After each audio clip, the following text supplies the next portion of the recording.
Pork and shrimp wonton on the go. This is the molo wrapper.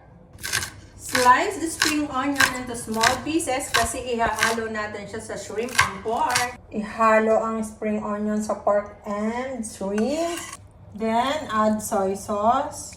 Tansyahin nyo na lang kung gaano karami yung inyong gagawin. Oyster sauce.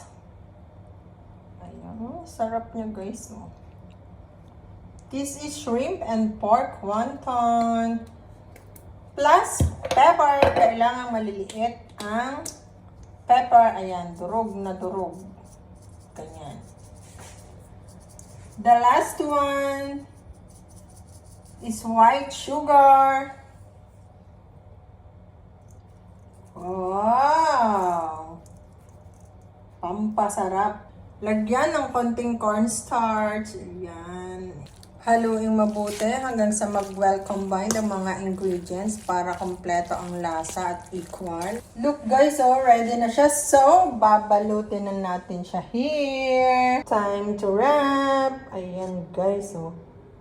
Babasain mo muna ng konti yung bawat side.